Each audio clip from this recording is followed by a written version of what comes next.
seorang peneliti seorang peneliti tidak memahami apa variabelnya. Itu. Baik. Jadi variabel ini adalah salah satu hal yang sangat penting di dalam eh, melakukan penelitian di bab 3, yaitu di metode penelitian.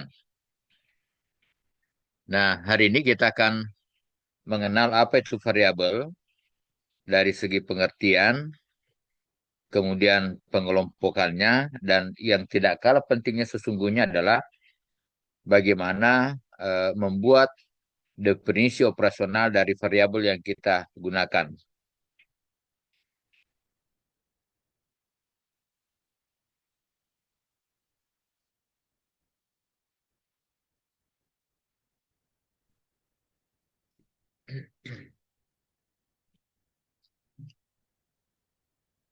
Baik, eh, pertama identifikasi variabel. Identifikasi artinya mengenal variabel. Apa itu variabel?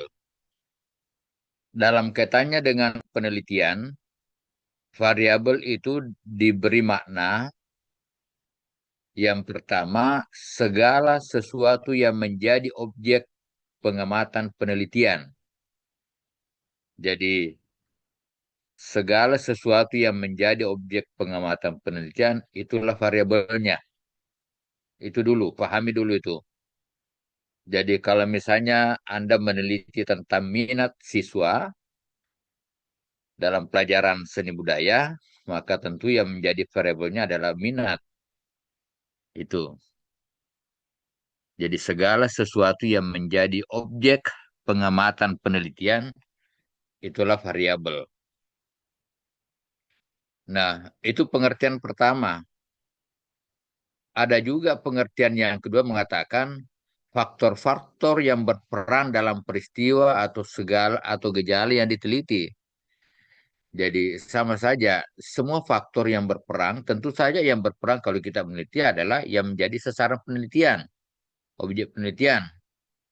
Jadi semua faktor yang berperan dalam peristiwa atau gejala yang diteliti itu juga disebut variabel. Itu pengertian yang kedua. Pengertian yang ketiga, semua faktor yang menunjukkan variasi, baik variasi menurut macamnya, yang biasa kita sebut dengan variabel diskrit dan nominal, ataupun variabel yang bervariasi menurut tingkatannya, yang biasa kita sebut sebagai variabel kontinuan. Jadi apapun nanti yang menunjukkan variasi, perubahan dari yang objek yang diteliti itu itulah variabelnya. Itu. Jadi tadi saya mengatakan salah satu di antaranya misalnya katakanlah minat. Minat ini kan bervariasi. Ada orang yang siswa yang minatnya tinggi, ada yang sedang, ada yang rendah. Berarti dia adalah variabel. Contoh lain lagi misalnya tinggi badan, itu juga bervariasi. Maka itu juga bisa menjadi variabel misalnya dalam penelitian. Misalnya di olahraga, ingin melihat misalnya apakah ada pengaruh tinggi badan dengan jauh lompatan. Orang yang semakin tinggi, lompatannya semakin jauh misalnya. Atau semakin kencang larinya. Itu bisa. Jadi tinggi badan di sini karena dia bervariasi, maka itu juga masuk dalam kategori variabel. Itu dulu. Jadi pastikan bahwa kalau Anda melakukan penelitian sudah paham bahwa ini loh yang menjadi variabel saya. Ini yang menjadi objek pengamatan saya. Sehingga semua menjadi sasarannya ke situ. Itulah yang disebut variabel. Berikutnya, pada saat seorang peneliti akan melakukan studi pendahuluan, variabel penelitian seyogyanya sudah diidentifikasi oleh peneliti. Jadi, ketika kita akan melakukan studi pendahuluan di lapangan, studi pendahuluan ini adalah bahasa lainnya adalah penjajakan, penjajakan. Maka pada saat itu mestinya seorang peneliti sudah paham apa yang menjadi variabelnya. Terlebih lagi pada saat dia terjun ke lapangan. Betul-betul sudah harus paham. Sangat riskan kalau seorang peneliti sudah terjun ke lapangan masih tidak bisa membedakan yang mana variabel yang mau diteliti, mana tidak. Bingung dia. Ya, itu yang pertama. Jadi pada saat Anda melakukan studi pendahuluan, melakukan penjajakan, melakukan studi awal ke lapangan, maka seyogyanya Anda sudah mengenal bahwa inilah yang nanti yang akan menjadi sasaran penelitian saya. Sehingga seluruh perhatian Anda itu tertuju ke situ. Seluruh pengamatan Anda, seluruh apa namanya penglihatan Anda selalu ke situ, mengamati itu. Yang kedua, peneliti sudah harus memastikan bahwa variabel apa saja yang akan diteliti. Nah, jadi ini artinya jenisnya, jenisnya. Dia harus mengetahui bahwa variabel saya ini masuk dalam kategori variabel apa? Apakah diskrit, apakah kontinual, apakah variabel bebas atau variabel terikat? Karena macam-macam jenisnya. Nanti akan kita bicarakan eh, jenis-jenis atau klasifikasi dari setiap variabel.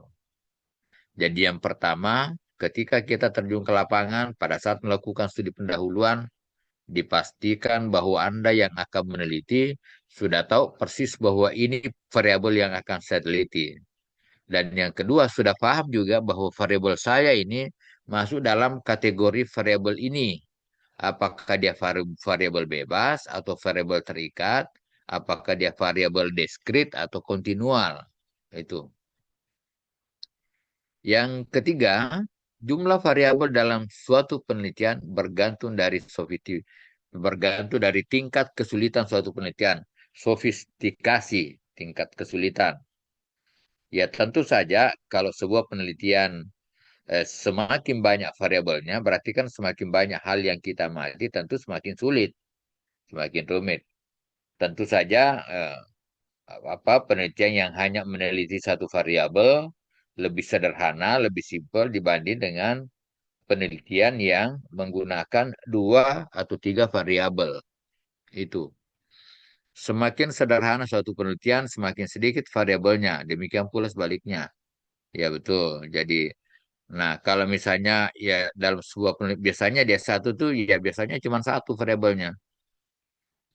Hanya satu variabelnya, katakanlah hanya ingin mendeskripsikan tentang minat, ya hanya itu aja. Tidak melihat pi dalam hubungannya dengan yang lain. Nah, kalau S2 biasanya sudah lebih dari satu. Misalnya lebih dari satu, jadi dilihat variabel apa, dalam kaitannya dan apa, tapi itu juga bergantung dari jenis penelitian. Kalau jenis penelitiannya misalnya eksperimen, ya tentu minimal dua variabel. Karena ada variabel yang mempengaruhi, ada variabel yang dipengaruhi. Itu kalau penelitian eksperimental. Demikian pula misalnya dalam penelitian korelasi, hubungan. Tentu minimal variabelnya hanya dua, minimal variabelnya adalah dua. Karena kita akan melihat bagaimana hubungan variabel satu dalam kaitannya dengan variabel yang lain. Itu. Dan seterusnya. Tetapi biasanya kalau kita hanya ingin mendeskripsikan sesuatu, biasanya variabelnya cuma satu. Iya. Tetapi berapapun variabelnya, yang penting adalah betul-betul seorang peneliti harus paham betul bahwa ini variabel yang akan saya teliti dan membuat batasannya yang jelas sehingga memudahkan di dalam pengumpulan data. Contoh, ini contoh, ini contoh. Misalnya ada seorang peneliti ingin melihat bagaimana pengaruh metode mengajar terhadap prestasi belajar siswa di SMA 10 dalam mata pelajaran IPS. Jadi ini sekedar contoh. Nah, dalam judul seperti ini karena yang menjadi perhatiannya adalah metode mengajar dalam kaitannya dengan prestasi belajar, maka tentu saja variabelnya adalah metode mengajar, dan prestasi belajar. Jadi, penelitian tersebut hanya terdiri dari dua variabel utama, yaitu variabel metode mengajar dan variabel prestasi belajar. Nah, tetapi ini bisa dikembangkan kalau misalnya peneliti ingin menambahkan variabel lain. Katakanlah misalnya dia akan melihat bagaimana apakah ada pengaruhnya. Jadi selain metode mengajar, dia juga melihat jenis kelamin. Selain itu mungkin juga melihat status ekonomi. Selain itu mungkin juga melihat tingkat IQ, inteligensi. Jadi itu bisa menjadi ramai. Jadi metode mengapa prestasi belajar ditentukan oleh tidak hanya ditentukan oleh metode mengajar, tetapi juga ditentukan oleh jenis kelamin, juga ditentukan oleh status ekonomi, dan mungkin juga ditentukan oleh jenis tingkat IQ. Itu bisa saja. Jadi katakanlah kita ingin melihat eh, prestasi belajar dalam kaitannya dan metode. Katakanlah kalau di seni budaya metode demonstrasi misalnya. Metode demonstrasi dengan metode ceramah. Bagaimana bagaimana pengaruhnya itu?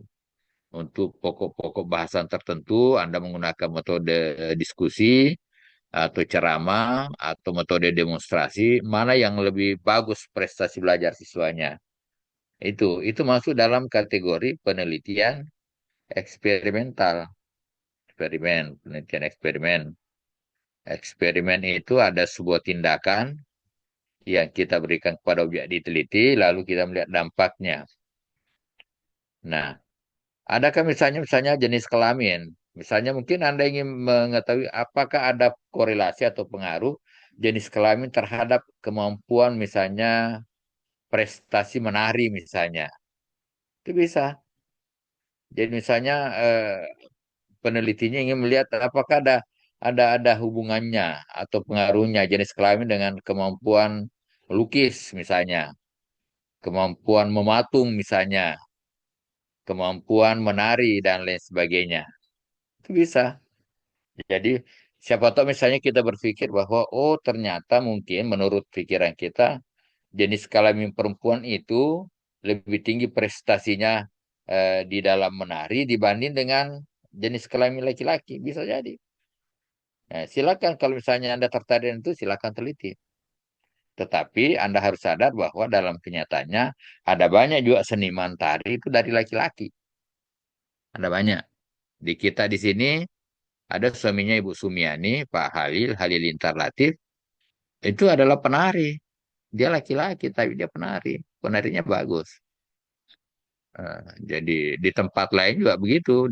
Terutama kalau di Jogja ya banyak penari-penari itu malah dari laki-laki. Itu. Nah, ya meskipun memang untuk ukuran kita di Sulawesi Selatan berbicara tentang penari itu ya image kita adalah larinya ke perempuan.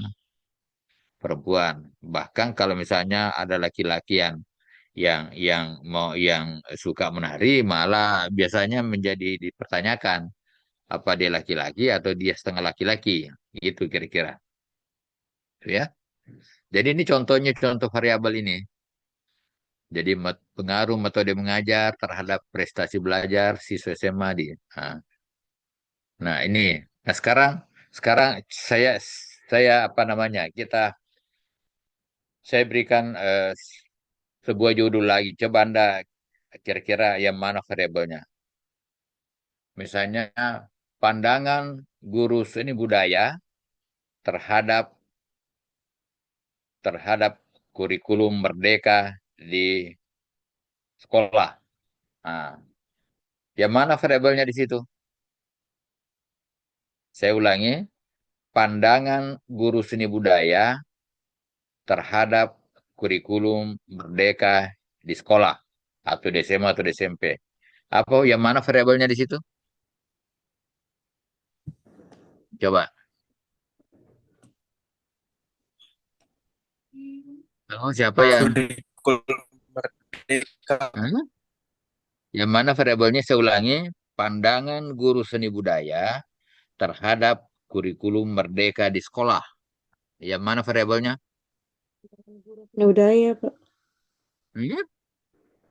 Dewi Sama Astuti ya siapa? pandangan guru seni budaya dan kurikulum merdeka.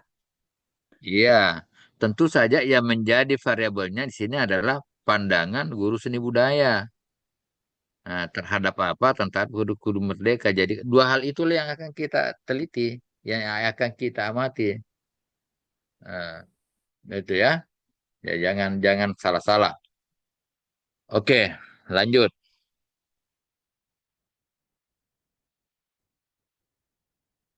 Ini apa ini? Klasifikasi variabel berdasarkan kuantifikasi. Jadi berdasarkan ya kuantifikasi ya apa ya? Nah, di sini ada namanya variabel nominal. Ya, eh, biasa juga disebut sebagai variabel diskrit. Biasa juga disebut variabel kategori. Nah, variabel ini hanya terdiri atas, biasanya hanya terdiri atas dua kategori. Biasa juga disebut variabel ya tidak. Ya tidak. Jadi, jadi biasanya hanya terdiri dari dua kategori. Misalnya, jenis kelamin. Jenis kelamin dia hanya dua, laki-laki, perempuan. Laki-laki, tidak laki-laki. Berarti kalau tidak laki-laki kan perempuan. Variabel agama itu juga bisa. Ya, misalnya pengaruh agama terhadap apa, boleh silakan. Karena agama juga ini kan lebih dari satu, bervariasi. Nah, dan hal yang perlu kita pahami dari variabel normal nominal ini itu tidak ada apa ya posisi atau status antara variabel satu dengan variabel yang lain itu setara. Jadi jenis kelamin kita tidak bisa mengatakan bahwa jenis kelamin laki-laki lebih tinggi dibanding dengan jenis kelamin perempuan karena dia statusnya setara. Laki-laki, perempuan sama. Dalam pandangan Islam jelas. Yang menentukan seseorang bukan jenis kelaminnya, bukan marganya, bukan status sosialnya, tetapi takwanya. Itu siapapun yang bertakwa, entah dia perempuan, entah dia laki-laki, itulah yang paling mulia di sisi Tuhan. Itu jenis kelamin.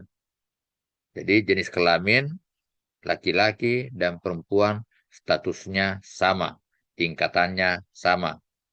Agama, agama juga kan ini kan bervariasi. Agama Islam, Kristen, Kristen ada Katolik, ada Protestan, ada Hindu, ada Buddha, mungkin ada juga Konfutsu, bahkan mungkin ada aliran kepercayaan di setiap daerah macam-macam.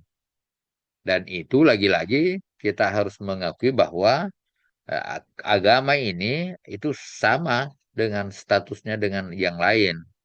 Ya tentu saja dalam tanda petik ya sebagai penganut agama tertentu tentu meyakini bahwa agamanya lah ya yang paling benar, yang paling apa namanya itu kita maklumi. Tetapi dalam kaitannya dengan kehidupan sosial itu statusnya sama, status sama supaya kita bisa saling menghormati antara penganut agama satu dengan agama yang lain. Itu. Nah, berikutnya suku. Jadi bukan suka, salah ketik itu suku. Suku bangsa. Juga ini kan bervariasi. Misalnya suku bangsa, apakah ada hubungan antara suku dengan sifat kerja keras misalnya.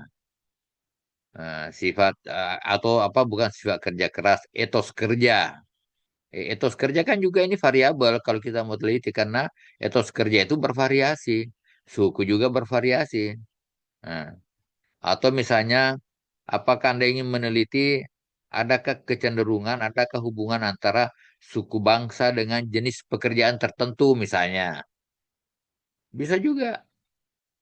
Misalnya kita mengamati saya lihat di sini serta mengamati di apa di Ada suku-suku tertentu yang pekerjaannya ini, misalnya suku Madura. Umumnya kan suku Madura itu kan kerjanya adalah tukang cukur. Gitu. Apalagi misalnya suku Minang dengan apa dengan profesinya sebagai apa ya yang apa namanya membuka rumah makan itu sehingga di mana-mana terdapat rumah makan Minang. Oh, ya gitu. Dan lain sebagainya bisa jadi sebagai sebuah penelitian misalnya orang antropologi, sosiologi bisa melihat itu bahwa adakah hubungannya antara suku tertentu dengan jenis pekerjaan yang ditekuni. Bisa. Warna kulit misalnya juga demikian. Warna kulit putih, warna kulit sawo matang, warna kulit coklat, warna kulit mungkin warna gelap lagi. Nah, itu juga ini juga variabel dan masuk dalam variabel nominal. Artinya harus kita mengakui bahwa tidak ada hubungannya. Tidak boleh kita mengatakan bahwa warna kulit putih lebih mulia dibanding dengan warna kulit hitam. Tak boleh seperti itu. Ya, meskipun kalau kita melihat mempelajari sejarah ya selalu begitu. Warna kulit putih itu biasanya orang Eropa biasanya menganggap dirinya lebih hebat dibanding dengan warna kulit yang lain. Begitu. Mereka begitu. Tetapi itu mestinya tidak boleh dan lain sebagainya.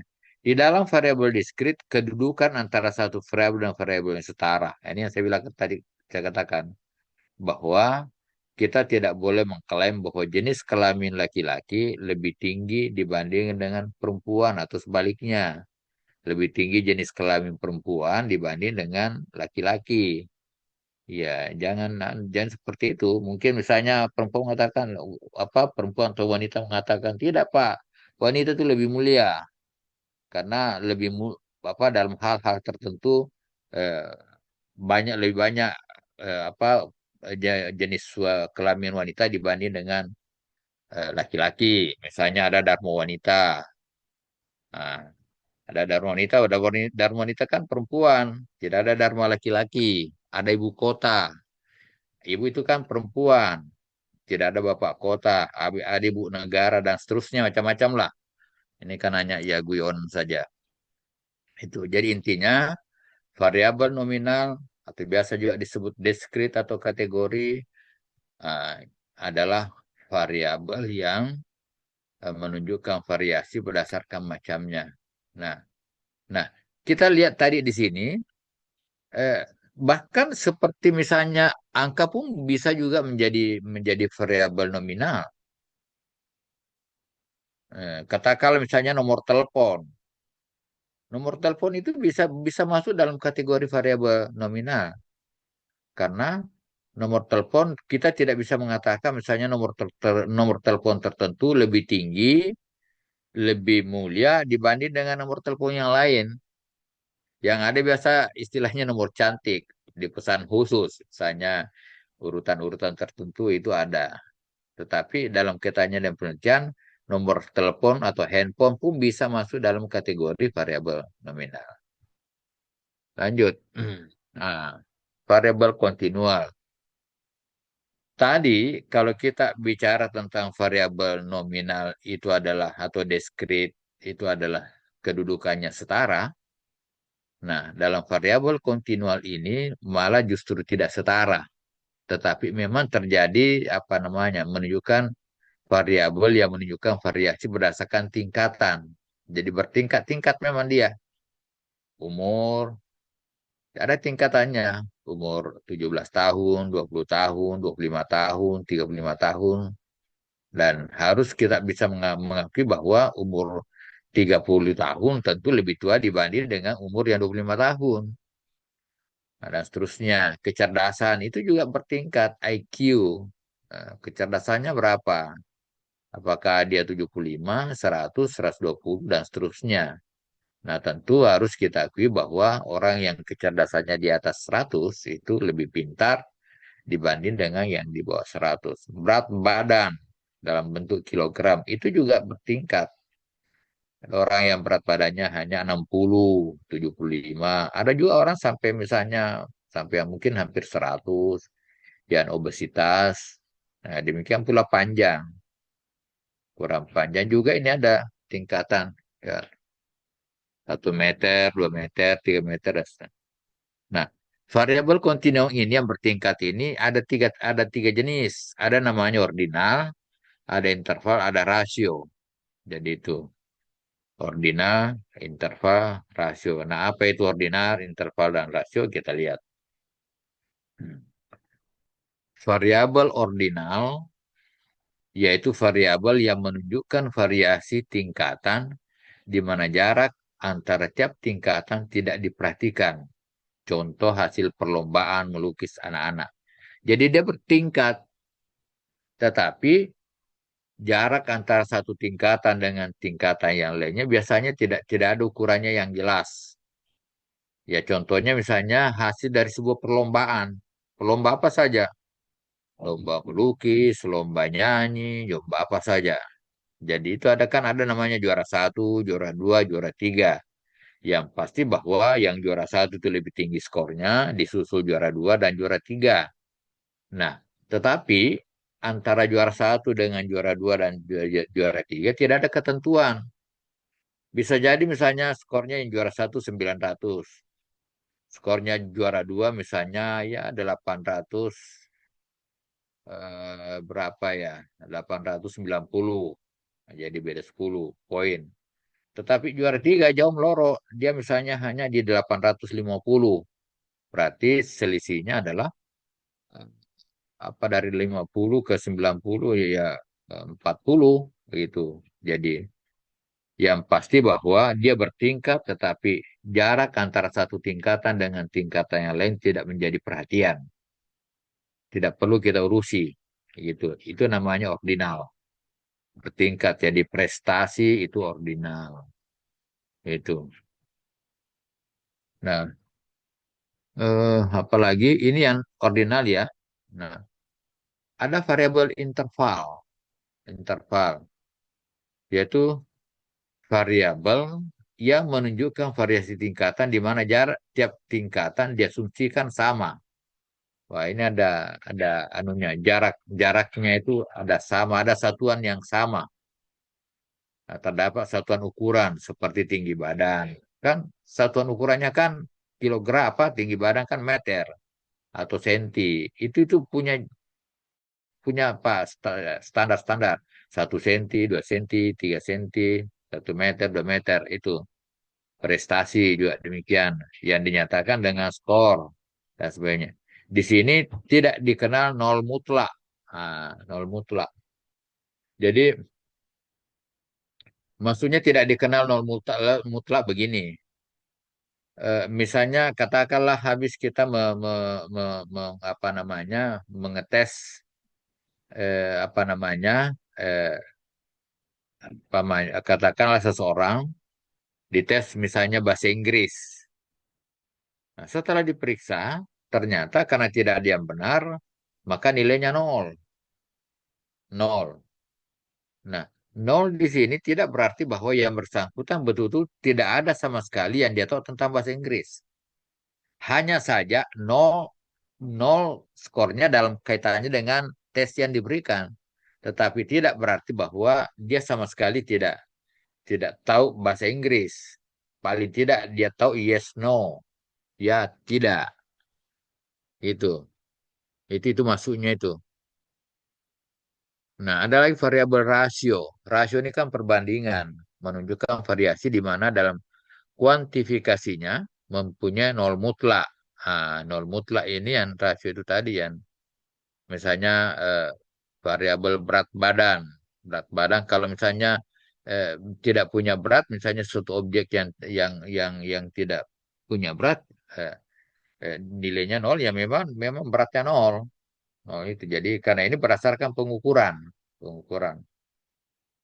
Misalnya kan dia di reaksi misalnya beratnya A 45 kilo, beratnya B 35 kilo, beratnya kemudian berat apa ini? Berat 80 kilo adalah A. Berarti kalau digabung antara A dan B itu sama dengan C berat. Oh, maksudnya sini beratnya C. Beratnya C sama 80 kilo. Sehingga kalau digabung itu menjadi A tambah B tambah C. Jadi atau kita bahasa lainnya begini, berat A misalnya 40 kilo, berat berat B misalnya 20 kilo. Kita bisa mengatakan bahwa berat B adalah dua kali lipat, berat A adalah dua kali lipat berat B. Dua kali B sama dengan karena 20, dua kali tentu 40. Bisa dikatakan seperti itu. Begitu. Itu variabel rasio. Nah, ada lagi yang lain. Eh, Berdasarkan fungsinya. Nah, variabel bisa juga variabel dibedakan ini berdasarkan fungsinya. Sehingga kita mengenal ada namanya variabel independen. Independen itu artinya yang bebas. Dan variabel dependen, variabel yang terikat. Variabel terikat adalah akibat dari variabel bebas. Jadi variabel bebas atau yang menjadi sebab, sedangkan variabel terikat itu yang menjadi akibat. Contohnya tadi metode mengajar. Itu metode mengajar itu adalah merupakan variabel bebas, variabel yang menjadi sebab. Dan akibatnya yang menjadi variabel terikat, yang menjadi variabel akibat adalah prestasi. Artinya prestasi dipengaruhi oleh metode mengajar. Demikian pula misalnya kalau sebuah penelitian ingin melihat pengaruh bimbingan khusus terhadap prestasi melukis. Tentu dalam hal ini bimbingan khusus sebagai variabel bebas dan prestasi melukis sebagai variabel terikat atau variabel akibat. Hmm. Misalnya apa lagi? Eh, Susu dengan berat badan misalnya. Siapa tahu ada susu-susu tertentu yang diminum oleh anak-anak bisa memper apa namanya tinggi badan atau berat badan. Nah, tentu tentu jenis susu di sini masuk dalam kategori variabel bebas, sedangkan berat badan atau tinggi badan yang menjadi akibat setelah minum susu menjadi variabel akibat atau variabel terikat. Itu. Ya, paling tidak itu yang kita harus pahami sebagai seorang peneliti bahwa variabel itu ada banyak macam berdasarkan fungsi maupun berdasarkan kuantifikasinya. Nah, sehingga kita betul-betul bisa lebih lebih paham terhadap objek yang akan kita teliti. Nah, selain tadi variabel bebas dan terikat itu berdasarkan fungsinya, dalam penelitian ternyata ada juga disebut variabel moderator. Variabel moderator ini biasa juga disebut variabel bebas kedua. Variabel adalah variabel yang diduga juga berpengaruh terhadap variabel terikat. Ya, diduga berpengaruh. Jadi dia variabel bebas kedua yang diduga berpengaruh terhadap variabel terikat. Katakanlah misalnya jenis kelamin. Jenis kelamin bisa menjadi variabel moderator. Jenis kelamin misalnya itu tadi kita melihat apakah ada pengaruhnya jenis kelamin untuk prestasi-prestasi tertentu. Itu. Misalnya tadi itu ya tentang misalnya menari, mematung, melukis, dan lain sebagainya. Nah, itu variabel bebas. Itu namanya variabel moderator. Yang kedua, ada juga namanya variabel kontrol. Adalah variabel bebas yang dapat dikontrol. Misalnya umur dan prestasi belajar. Maksudnya bagaimana bisa dikontrol? Ya tentu bisa dikontrol dengan mengumpul pesertanya dari umur yang sama. Umur yang sama. Misalnya umurnya misalnya siswanya yang rata-rata semua 18 tahun misalnya. Kita kumpulkan. Jadi kalau ada yang tidak 18 tahun tidak masuk kategori karena memang harus dikontrol. Jadi nanti kita mengatakan pengaruhnya umur terhadap prestasi. Lalu ada juga namanya variabel penyelah, variabel bebas yang tidak nampak tetapi diyakini mempunyai pengaruh ya terhadap jadi proses belajar yang terjadi. Jadi itu. kita mengakui bahwa eh, itu biasa agak-agak sulit untuk tidak nampak, tetapi diyakini mempunyai pengaruh. Katakanlah misalnya proses proses belajar yang terjadi, proses belajar yang terjadi, misalnya pada saat itu tadi Anda ingin melihat bagaimana pengaruh metode terhadap prestasi.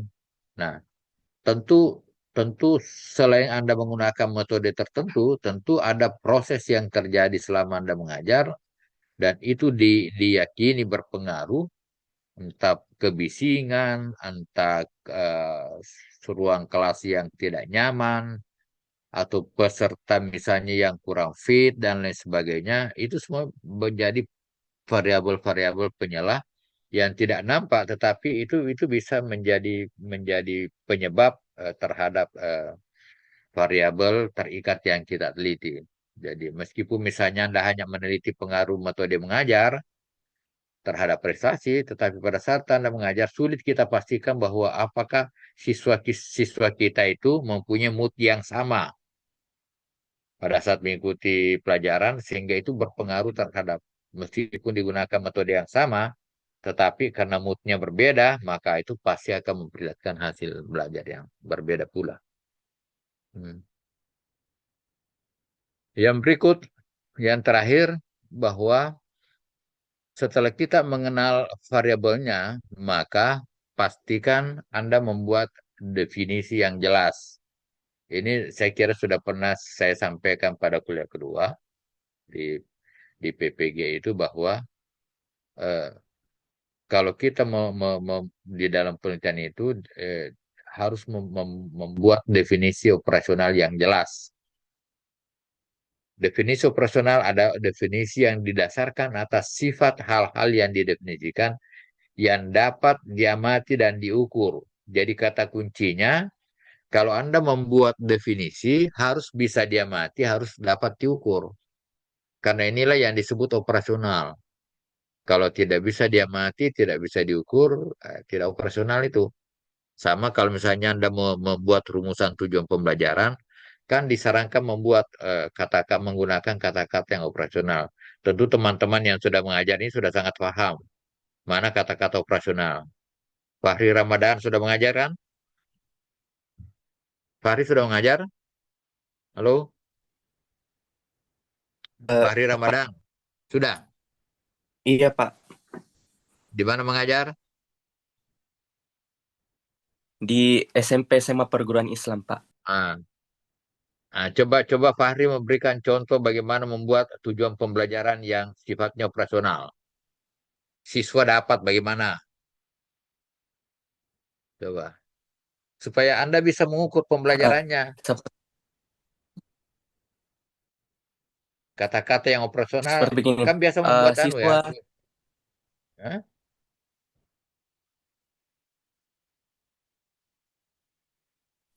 seperti begini Pak. Nah, Eh, seperti Siswa dapat mampu membuat karya seni tiga dimensi, siswa mampu membuat membuat karya seni karya tiga tiga dimensi, dimensi. Oh, seni tiga dimensi. iya, ya. Jadi mampu membuat itu tuh personal karena langsung bisa kelihatan, bisa diukur. Eh, jadi jangan mengatakan, oh siswa setelah pelajaran ini dijelaskan, siswa memahami karya tiga karya seni rupa tiga dimensi. Nah, memahami ini kan tidak operasional. Apa ciri-cirinya kalau orang memahami? Apa kok dia anak-anak memahami dia manggu-manggu atau bagaimana, senyum-senyum? Belum tentu. Itu. Jadi harus menggunakan. Jadi ya silakan tugas Anda, tentu yang guru tidak ada masalah, yang lain yang belum punya pengalaman mengajar, silakan cari itu kata-kata operasional di dalam perumusan tujuan pembelajaran Anda itu. Menyebutkan, menghitung, merangkai, membuat, dan lain sebagainya itu. Nah, ini ada sebuah contoh. Jadi dalam kaitannya dengan penelitian, variabel uh, yang menjadi sasaran penelitian kita harus dibuatkan definisi. Jadi misalnya ada ada penelitian mengatakan bahwa pengaruh kerajinan mengikuti kuliah terhadap prestasi misalnya, prestasi. Nah, prestasi mahasiswa. Maka tentu ini harus Anda membuat batasan yang mana dia masuk dengan kerajinan mengikuti kuliah. Jangan mengatakan rajin kuliah yang selalu misalnya tidak telat dan lain sebagainya. Harus ada batasannya. Misalnya di sini mahasiswa yang masuk dalam kategori rajin adalah yang mengikuti kuliah minimal 14 kali. Jadi kalau dia hanya hadir misalnya 13 kali ya tidak masuk rajin. Apalagi kalau hanya hadir 12 kali maka itu ini contoh ya, contoh. Eh, Atau mungkin Anda juga bisa apa namanya membuat definisi yang lain. Mahasiswa yang dimaksud rajin mengikuti kuliah adalah mahasiswa yang datang paling lambat 5 menit sebelum kuliah dimulai. Itu bisa juga. Ya tinggal Anda mati. Siapa yang datang 5 menit sebelum kuliah, masuk kategori itu paling lambat. Kalau ada yang nanti dosennya masuk baru datang juga, tidak masuk dia rajin itu. Tidak masuk kategori rajin kuliah. Eh, atau mungkin Anda membuat definisi yang lebih longgar lagi, misalnya. Mahasiswa yang rajin kuliah adalah mahasiswa yang kehadirannya paling lambat bertepatan dengan dosen masuk kelas. Nah, boleh juga. Tapi kalau dosennya sudah duluan masuk, baru dia menyusul, tidak masuk dalam kategori itu, tidak rajin dia meskipun ikut kuliah. Nah, ini contoh ya. Jadi yang pasti bahwa kalau kita membuat batasan seperti itu kan gampang, bisa diamati dan bisa diukur. Sehingga kalau Anda mengumpulkan data jelas. Oh, batasannya mengatakan yang dimaksud rajin kuliah adalah mahasiswa yang hadir paling lambat bersamaan dosen data masuk ke dalam kelas. Tinggal Anda mati. Kalau misalnya ada mahasiswa yang terlambat, bukan bukan tidak rajin itu, tidak masuk kategori. Atau misalnya Anda membuat lebih hati-hati lagi, ya dia datang paling lambat 5 menit sebelum kuliah dimulai. Artinya dia sudah siap-siap memang masuk kuliah sebelum dosennya datang. Itu intinya apapun definisi Anda buat, pastikan bahwa definisi itu memang bisa diamati dan bisa diukur sehingga memudahkan Anda di dalam mengumpulkan data. Karena repot itu kalau batasannya tidak jelas. Sama dengan mahasiswa yang cerdas misalnya. Mahasiswa cerdas bagaimana ciri-cirinya? Mahasiswa cerdas, mahasiswa yang selalu bertanya misalnya. Mahasiswa cerdas ada mahasiswa yang aktif dalam diskusi. Itu kan. Nah, itu tapi biasanya yang paling anu itu adalah yang terukur melalui prestasi, misalnya yang cerdas IPK-nya 3,5 ke atas. Jadi gampang, tinggal lihat IPK-nya. IPK kamu berapa? 3,49. Oh, tidak masuk kategori cerdas. Cerdas. Anda sedang-sedang saja. 3,51 ya masuk. 3,7 masuk dan seterusnya. 3,25 tidak masuk, gitu. Ya, karena batasannya jelas sehingga memudahkan Anda di dalam mengumpulkan nilai. Apalagi. Nah, yang terakhir, apa manfaatnya kita membuat definisi operasional variabel? Manfaatnya adalah yang paling terasa adalah variabel yang telah didefinisikan secara operasional akan memudahkan peneliti untuk mengumpulkan data yang diperlukan. Karena batasannya jelas, maka gampang kita mengumpulkan data. Setelah di lapangan, kita tinggal lihat definisinya yang bagaimana. Definisinya ini, oke. Carilah data sesuai dengan definisi itu.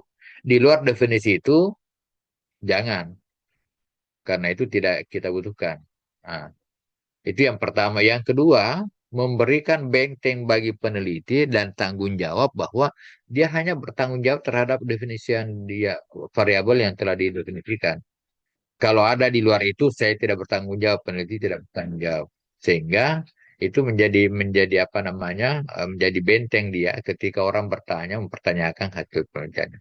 Saya kira itulah yang berkaitan dengan eh, definisi variabel penelitian yang apa namanya yang kita bicarakan hari ini.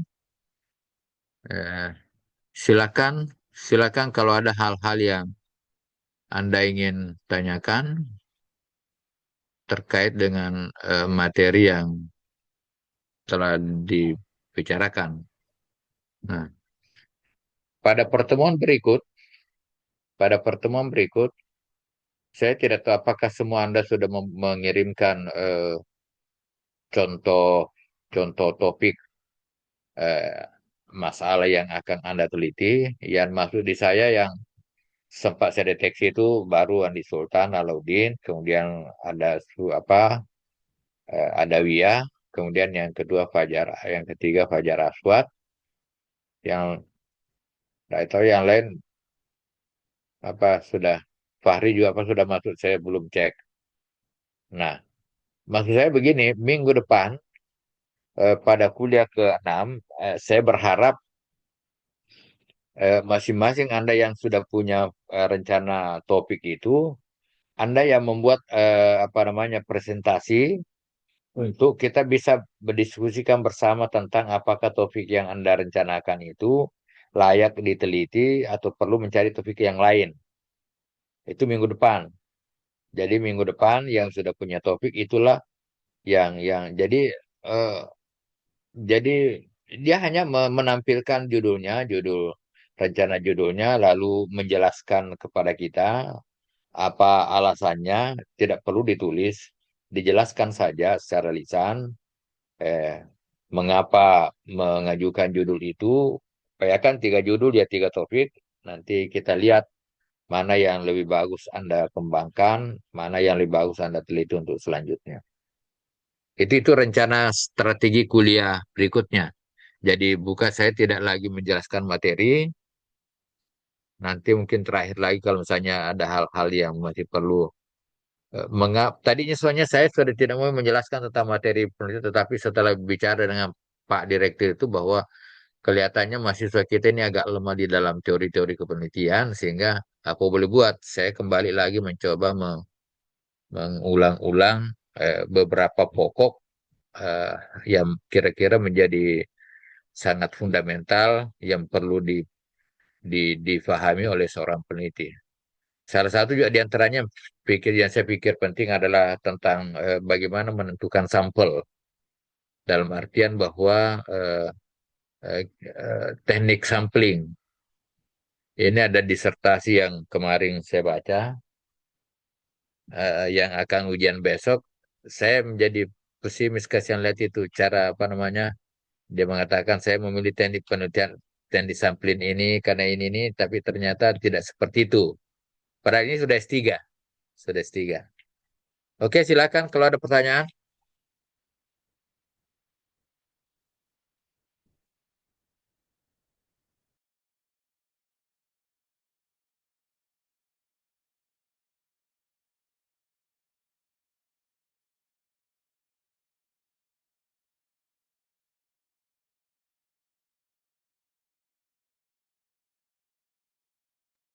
Izin Pak,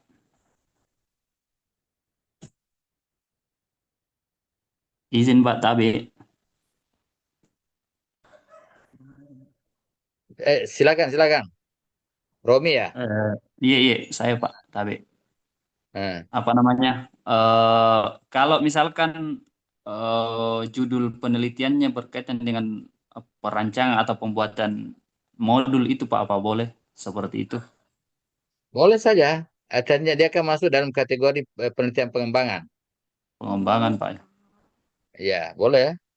Misalnya Anda ingin mengembangkan sebuah modul atau topik tertentu yang mungkin menurut pengamatan Anda selama ini belum ada, atau mungkin sudah ada tapi masih perlu disempurnakan, boleh-boleh saja.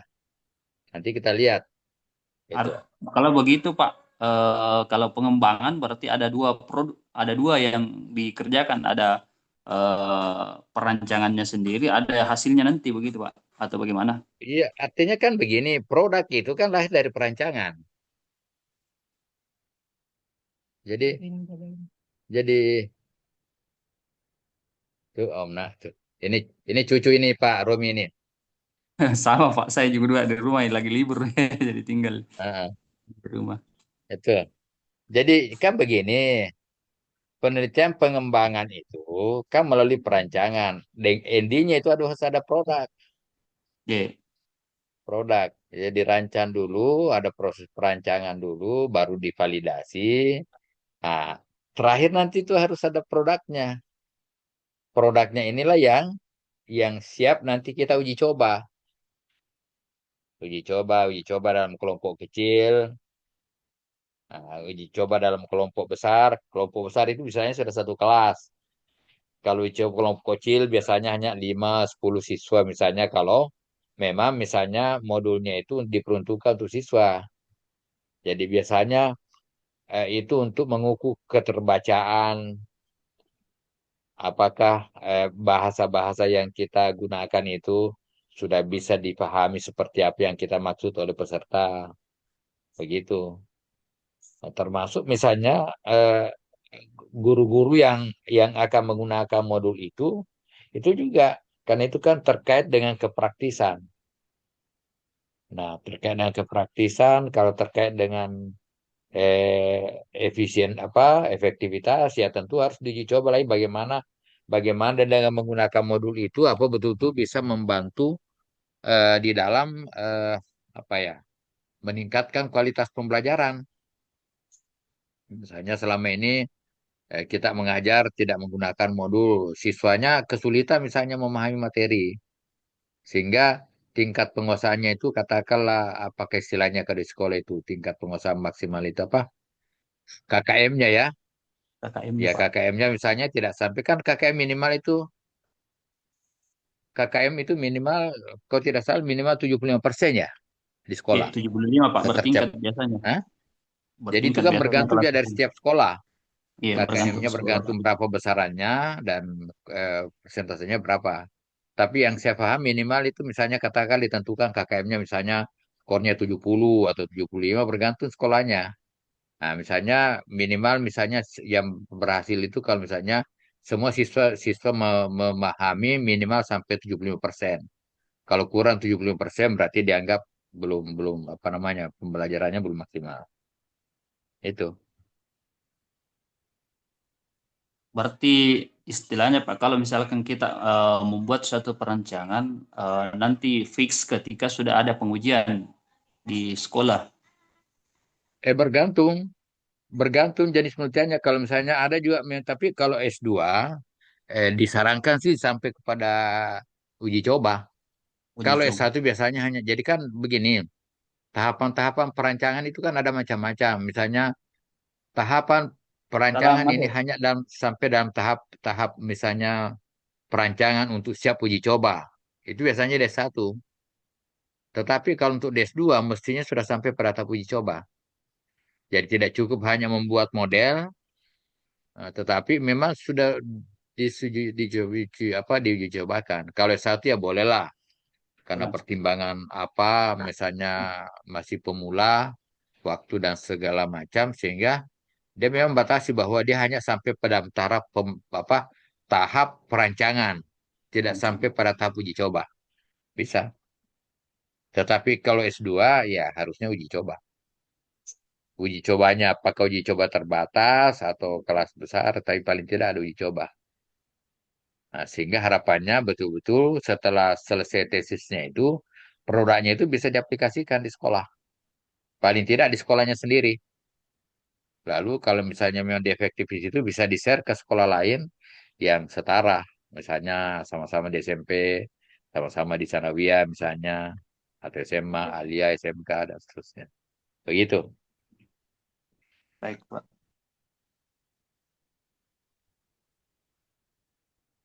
Yang Baik, lain terima kasih silakan Pak. kalau masih. Iya, terima kasih Pak. Jadi minggu depan kami berharap semua Anda ini yang sudah punya topik itu nanti bergantian menampilkan bahwa saya rencana topiknya ini Pak, judulnya ini nanti kita lihat bersama kelayakannya. Nah, setelah dianggap layak, nanti itulah diarahkan menjadi proposal. Proposal. Mudah-mudahan itu tidak bergeser sehingga setelah lulus mata kuliah ini betul-betul Anda sudah. Karena target saya kan hanya mempersiapkan Anda sampai pertemuan ke-8 itu, paling tidak sudah ada draft proposalnya, nanti akan disempurnakan oleh dosen kedua, Pak Kaprodi, Pak Aswar. Itu perjanjian saya dengan. Jadi saya eh, pertemuan pertama sampai ke-8 di samping selingan teori-teori penelitian, sudah kita mulai berpikir membuat draft proposal. Gitu.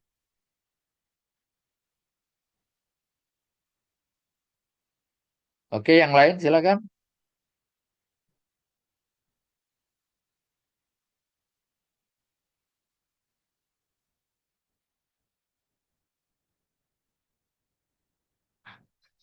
Ketua ketua kelasnya Pak Andi Sultan.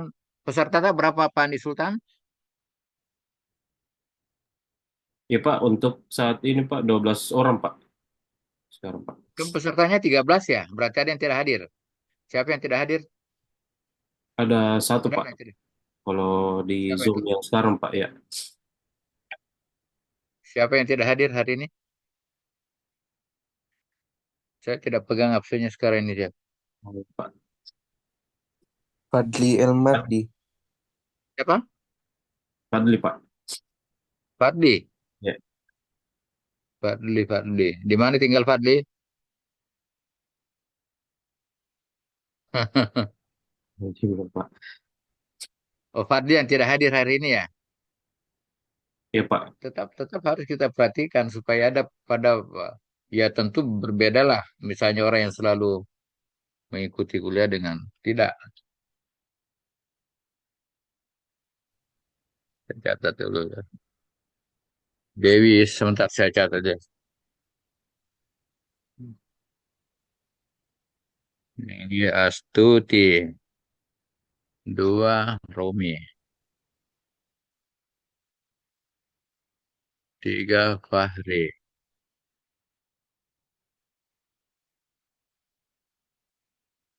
Ahmad Jabal.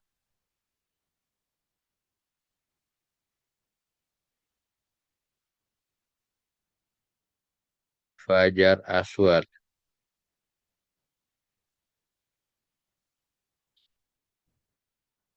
Dewi Astuti, Fajar Aswad, Fahri, Ahmad Jabal, Romi. Siapa lagi nih? Nur Wahida.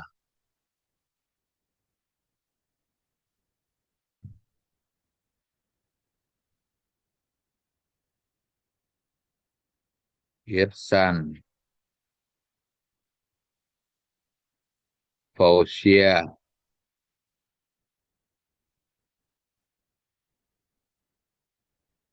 Fatwatul.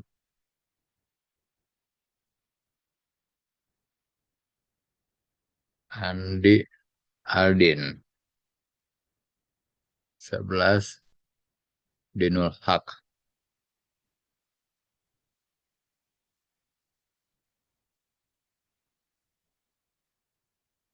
Andi Sultan Alauddin.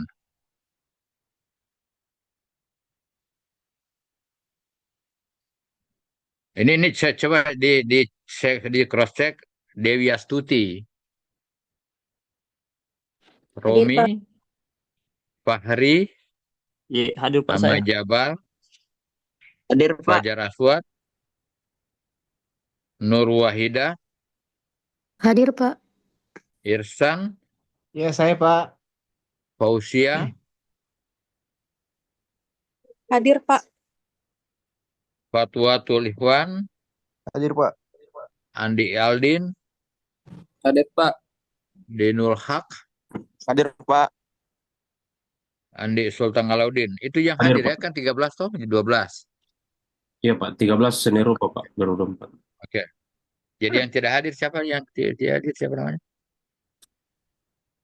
Fadli Pak. Fadil ya. Oke. Oke, kalau tidak ada pertanyaan, saya kira untuk hari ini cukup. Minggu depan kita lanjutkan seperti yang saya sampaikan tadi bahwa Anda yang sudah punya topik, sudah punya judul, siap-siap untuk mempresentasikan, nanti kita berikan masukan supaya Anda bisa memulai memikirkan membuat proposal.